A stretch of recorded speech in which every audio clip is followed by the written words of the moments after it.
नमस्कार दोस्तों।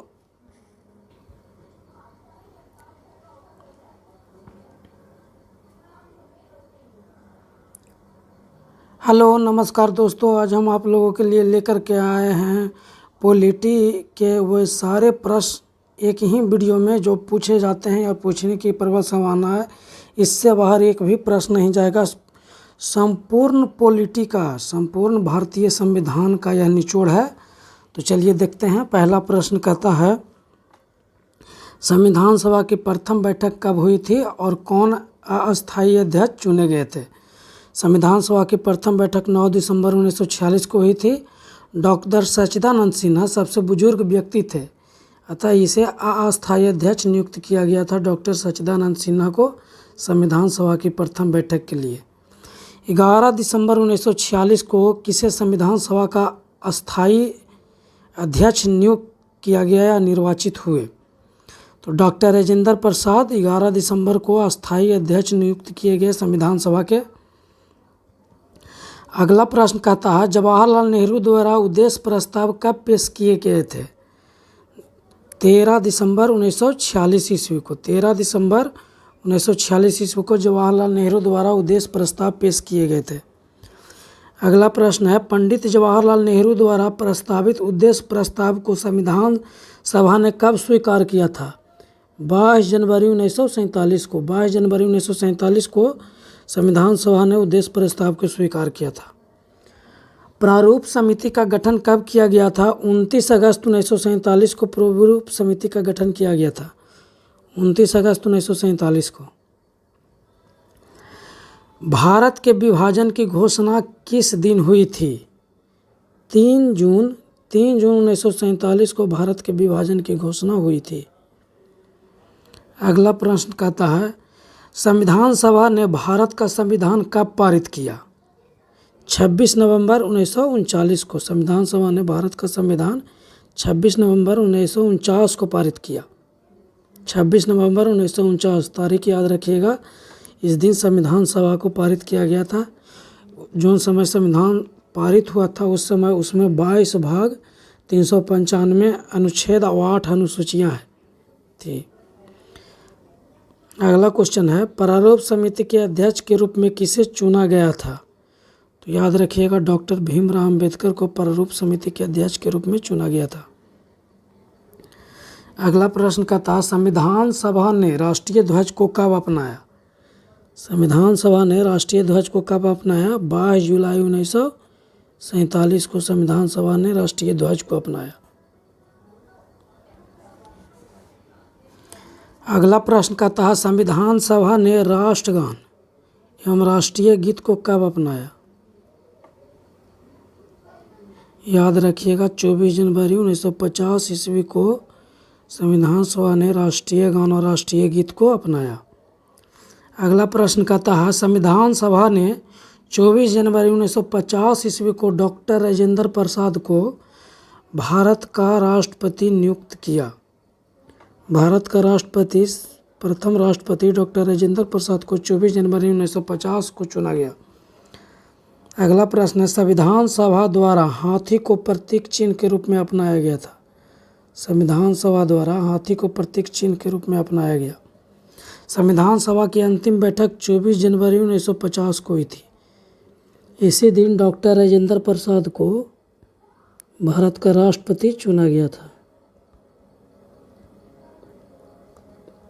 डॉक्टर राजेंद्र प्रसाद को भारत का राष्ट्रपति 24 जनवरी 1950 को चुना गया था। यह संविधान सभा की अंतिम बैठक थी। भारत का संविधान कब लागू हुआ? 26 नवंबर 1950 ईस्वी को भारत का संविधान लागू हुआ। 26 नवंबर 1950 ईस्वी को भारत का संविधान लागू हुआ। अगला प्रश्न का था, कैबिनेट मिशन के सदस्य sir Stafford Cripps, lord Pethick Lawrence और ए.बी. अलेक्जेंडर थे। कैबिनेट मिशन के सदस्य Stafford Cripps, lord Pethick Lawrence एवं ए.बी. अलेक्जेंडर थे। अगला प्रश्न का था, अगला प्रश्न, हैदराबाद एक ऐसी देशी रियासत थी जिसके प्रतिनिधि संविधान सभा में सम्मिलित नहीं हुए थे। हैदराबाद के प्रतिनिधि संविधान सभा में सम्मिलित नहीं हुए थे।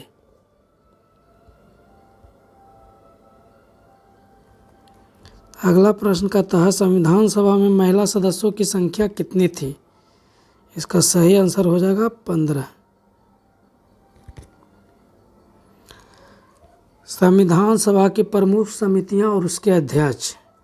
संविधान सभा में संचालन समिति के अध्यक्ष कौन थे? डॉक्टर राजेंद्र प्रसाद। संघीय संविधान समिति के अध्यक्ष कौन थे? पंडित जवाहरलाल नेहरू। प्रांतीय समिति के अध्यक्ष कौन थे? सरदार वल्लभ भाई पटेल। प्रारूप समिति के अध्यक्ष कौन थे? डॉक्टर भीमराव अंबेडकर थे प्रारूप समिति के अध्यक्ष। संघ शक्ति समिति के अध्यक्ष कौन थे? तो पंडित जवाहरलाल नेहरू थे संघ शक्ति समिति के अध्यक्ष। राष्ट्रीय ध्वज समिति के अध्यक्ष कौन थे? तो डॉक्टर राजेंद्र प्रसाद थे ध्वज समिति के अध्यक्ष। अगला है कैबिनेट मिशन की स्थापना 24 मार्च 1946 को हुई। कैबिनेट मिशन की स्थापना 24 मार्च 1946 को हुई। ब्रिटिश के प्रधानमंत्री इटली लेबर पार्टी के थे उस समय। ब्रिटेन के प्रधानमंत्री थे इटली। किस पार्टी से थे? लेबर पार्टी से थे। उद्देश्य था कैबिनेट मिशन का उद्देश्य था संविधान सभा का निर्माण करना। इसके अध्यक्ष थे पैथिक लॉरेंस। कैबिनेट मिशन के अध्यक्ष थे पैथिक लॉरेंस। इसके मेंबर थे 3 मेंबर थे। कितने मेंबर थे? 3 मेंबर थे। कौन कौन? Pethick Lawrence, AB Alexander, Stafford Cripps. अगला प्रश्न का था संविधान सभा की अंतिम बैठक 24 जनवरी 1950 को हुई थी।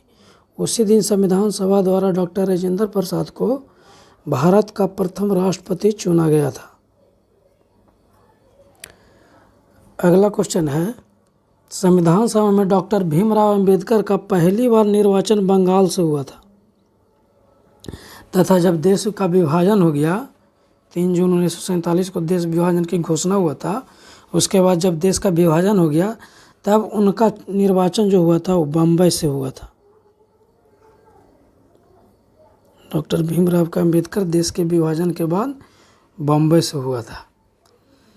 इन्हें भारत के संविधान के मुख्य वास्तुकार डॉक्टर भीमराव अंबेडकर को भारत के संविधान के मुख्य वास्तुकार एवं भारत के संविधान के जनक के रूप में जाना जाता है डॉक्टर भीमराव अंबेडकर को। वर्तमान समय में संविधान में 22 भाग 395 अनुच्छेद 12 अनुसूचियां हैं। वर्तमान में 22 भाग 395 अनुच्छेद और 12 अनुसूचियां हैं। अगला प्रश्न कहता है संविधान सभा ने 24 जनवरी 1950 को डॉक्टर राजेंद्र प्रसाद को भारत का राष्ट्रपति चुना था। संविधान सभा का सचिव किसे नियुक्त किया गया था? HBR अयंगर को संविधान सभा का सचिव नियुक्त किया गया था। HBR अयंगर को। अगला प्रस्तावना से संबंधित कुछ महत्वपूर्ण प्रश्न देख लेते हैं।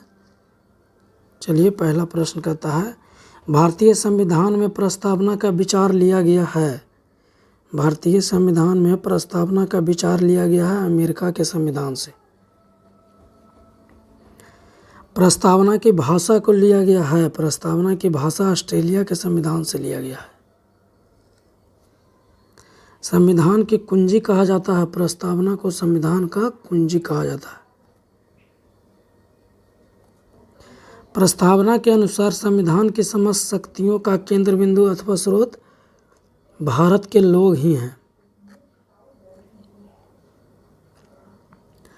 अगला प्रश्न कहता है किस केस में यह निर्णय लिया गया कि प्रस्तावना संविधान का भाग नहीं है? वो केस कौन सा था? बीरूबाड़ी केस था जिसमें यह निर्णय लिया गया कि संविधान प्रस्तावना संविधान का भाग नहीं है। अगला प्रश्न है केशवानंद भारती बनाम केरल राज्यवाद में 1973 ईस्वी में प्रस्तावना को संविधान का अंग है में कहा गया कि प्रस्तावना संविधान का अंग है, इसमें संशोधन कर सकता है। केशवानंद भारती केस में प्रस्तावना संविधान का अंग है यह मान लिया गया और इसमें संशोधन हो सकता है। अगला क्वेश्चन है केशवानंद भारती केस में ही सर्वोच्च न्यायालय ने मूल ढांचा का सिद्धांत दिया तथा प्रस्तावना को संविधान का मूल ढांचा माना। अगला प्रश्न है 42वें संविधान संशोधन अधिनियम 1976 ईस्वी के द्वारा इसमें समाजवादी, पंथ निरपेक्ष और राष्ट्र की अखंडता शब्द जोड़े गए। अगला प्रश्न है इसके अंतर्गत संविधान में 10 मौलिक कर्तव्यों को जोड़ा गया था। 42वें संविधान संशोधन के अंतर्गत संविधान में 10 मौलिक कर्तव्यों को जोड़ा गया था।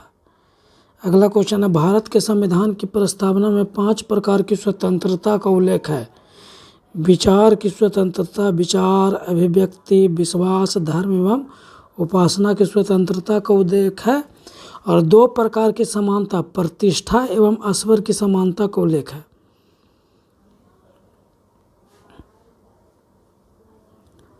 अगला क्वेश्चन है भारत के संविधान की प्रस्तावना में 3 प्रकार के न्याय, सामाजिक न्याय, आर्थिक न्याय और राजनीतिक न्याय का उल्लेख है।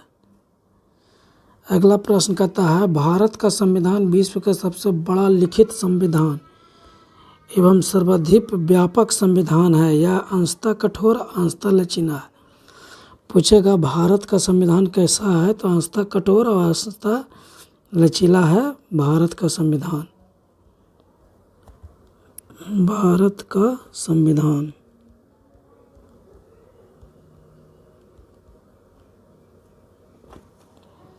अगला क्वेश्चन कहता है लिखित संविधान की अवधारणा फ्रांस की देन है। लिखित संविधान की अवधारणा फ्रांस की देन है।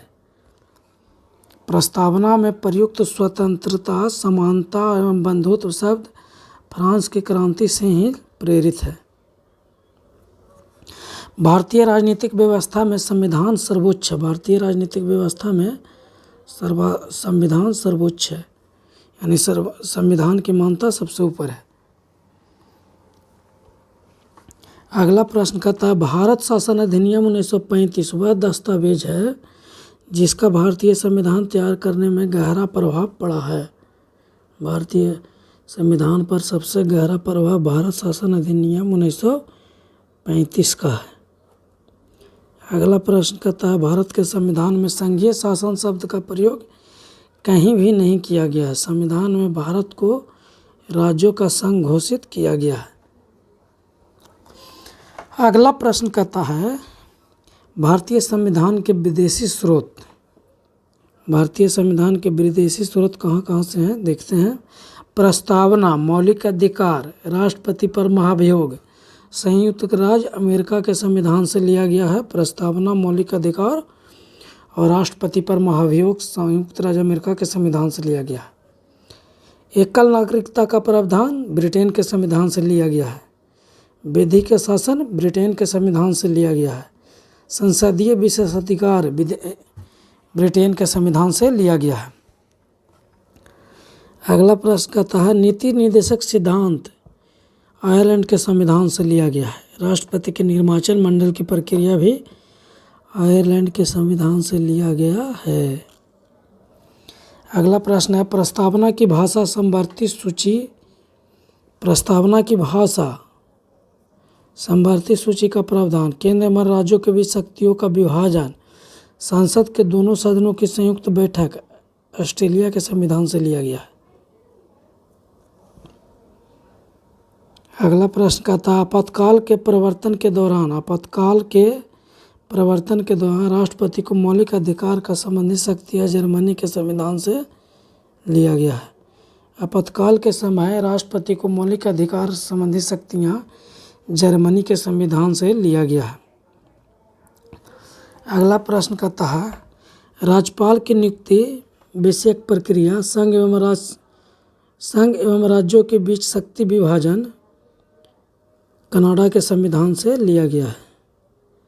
कनाडा के संविधान से राज्यपाल की नियुक्ति प्रक्रिया संघ एवं राज्यों के बीच शक्ति का विभाजन कनाडा के संविधान से लिया गया है। संविधान संशोधन की प्रक्रिया का प्रावधान। संविधान संशोधन की प्रक्रिया का प्रावधान दक्षिण अफ्रीका के संविधान से लिया गया है। राज्यसभा के सदस्यों का निर्वाचन दक्षिण अफ्रीका के संविधान से लिया गया है। मौलिक कर्तव्यों का प्रावधान रूस के संविधान से लिया गया है। मौलिक कर्तव्यों का प्रावधान रूस के संविधान से लिया गया है। विधि द्वारा स्थापित प्रक्रिया जापान के संविधान से लिया गया है। विधि द्वारा स्थापित प्रक्रिया जापान के संविधान से लिया गया है। भारतीय संविधान पर सबसे अधिक प्रभाव भारतीय शासन अधिनियम 1935 का है। अगला है भारतीय संविधान की अनुसूचियाँ। मूल संविधान में 8 अनुसूची थी। वर्तमान में 12 अनुसूचियाँ हैं। कितनी है? वर्तमान में 12 अनुसूचियाँ हैं। प्रथम अनुसूची में इसमें भारतीय संघ के घटक राज्य 28 राज्य एवं 8 केंद्र शासित क्षेत्रों का उल्लेख है।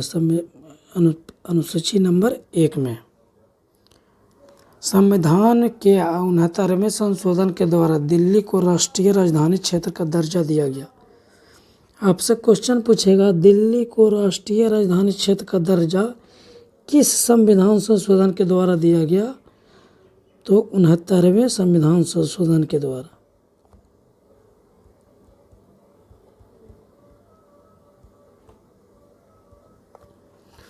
अगला है द्वितीय अनुसूची। दूसरा अनुसूची में भारतीय राज्य व्यवस्था के विभिन्न पदाधिकारियों को प्राप्त होने वाले वेतन, भत्ते और पेंशन आदि का उल्लेख है। सिंपल सा बात है, वेतन और भत्ते और पेंशन का उल्लेख द्वितीय अनुसूची में है। तृतीय अनुसूची में शपथ संबंधी उल्लेख है। शपथ का उल्लेख तृतीय अनुसूची में है। चौथी अनुसूची में राज्य एवं संघीय क्षेत्रों की राज्यसभा में प्रतिनिधि सीटों का विवरण चौथी अनुसूची में है। पांचवी अनुसूची में इसमें विभिन्न अनुसूचित क्षेत्रों और अनुसूचित जनजाति के प्रशासन और नियंत्रण के बारे में उल्लेख है। पांचवी अनुसूची में अनुसूचित क्षेत्रों और अनुसूचित जनजाति के प्रशासन और नियंत्रण के बारे में मुख्य उल्लेख है। आठवीं अनुसूची में असम, मेघालय, त्रिपुरा और मिजोरम राज्यों के जनजाति क्षेत्रों के प्रशासन के बारे में प्रावधान है। छठी अनुसूची में। सातवीं अनुसूची में केंद्र एवं राज्यों के बीच शक्तियों के बंटवारा है। इसमें संघ सूची, राज्य सूची और समवर्ती सूची का उल्लेख भी सातवीं अनुसूची में है। आठवीं अनुसूची में भाषाओं का उल्लेख है। भारत की 22 भाषाओं का उल्लेख आठवीं अनुसूची में है। यह मूल रूप से 8वीं अनुसूची में 14 भाषाएं थे। मूल रूप से 8वीं अनुसूची में 14 भाषाएं थे। 1967 ईस्वी में 21वां संविधान संशोधन हुआ। उसमें सिंधी भाषा को भारतीय संविधान में जोड़ा गया। 1992 ईस्वी में 71वां संविधान संशोधन हुआ। इसमें कोंकणी, मणिपुर और नेपाली भाषा को शामिल किया गया। 2003 ईस्वी में 52वां संविधान संशोधन हुआ। इसमें मैथिली, संताली, डोगरी एवं बोडो 8वीं अनुसूची में शामिल किया गया। इस प्रकार 8वीं अनुसूची में 22 भाषाएं हो गई। 9वीं अनुसूची। 9वीं अनुसूची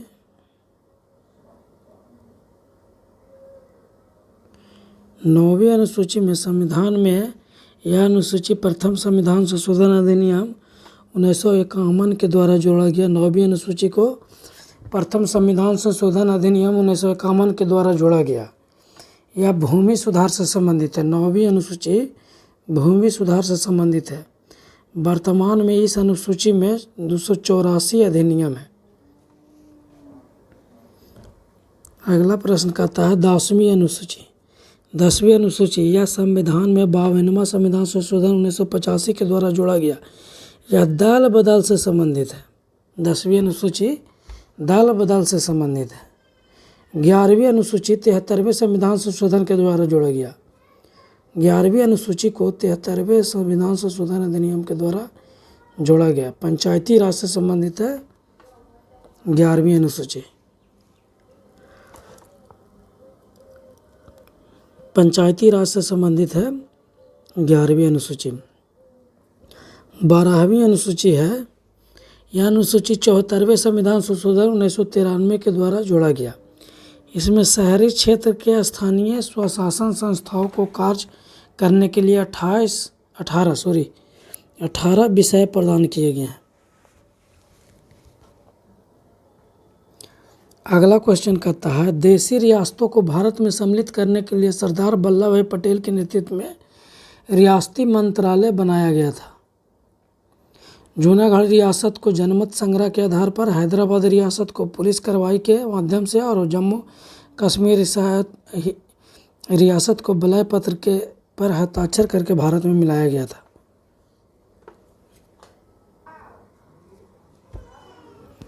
अगला क्वेश्चन है, 1 अक्टूबर 1953 को आंध्र प्रदेश राज्य का गठन हुआ। यह स्वतंत्र भारत में भाषा के आधार पर गठित होने वाला पहला राज्य था। उस समय आंध्र प्रदेश की राजधानी कुर्नूल थी।